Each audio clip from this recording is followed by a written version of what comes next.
My name is Ryan Plewinski, and for my discussion topic, I chose to talk about the use of performance-enhancing drugs in sport. I believe that this topic is important to talk about because it's a global issue. It happens all around the world and has become more prevalent in the past few decades.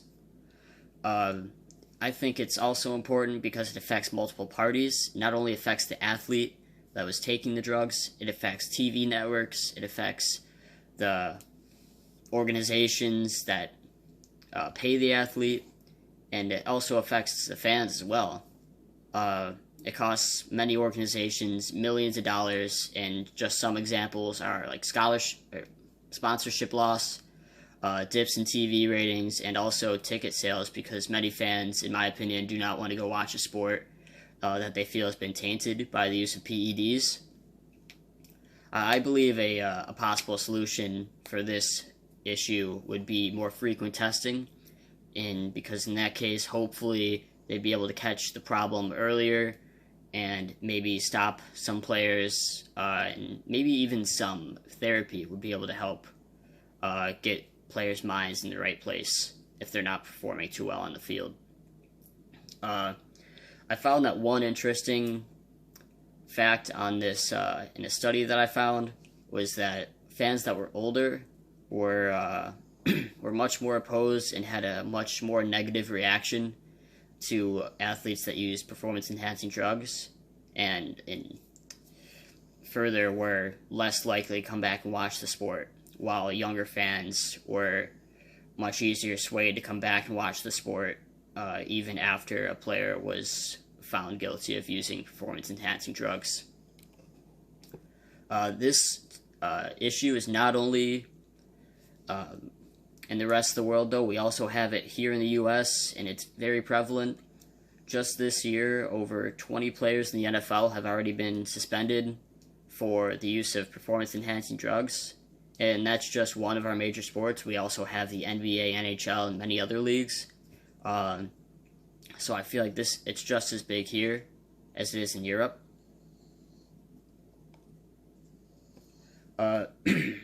In terms of athletic training, education, health, wellness, etc., I feel like it affects multiple of these, because these players are cheating. They're giving themselves an unfair advantage, and that impacts their training. It's also not good for their long-term health, as these drugs they will hurt you over time, for sure. And down the road, these athletes will not be better off by taking these drugs. And also, in terms of the management side, the finances, it could lose athletes, and like I said earlier, many organizations and networks, millions, maybe even billions of dollars, if added up over time, if these athletes are caught using these drugs. On the ethics and justice side of these Canisius College attributes, I believe that ethics is sort of a code that society sets as being good or doing the right thing. And these athletes, the fact that they are creating an unfair advantage on the field for themselves, they're being very unethical. And so they're not doing the right thing. So that goes against that code of ethics right there. And in terms of justice, I believe that since these athletes have done wrong, they need to have consequences for their actions. And I think that leagues have also gotten more strict over the past few years, with more and more cases popping up every year.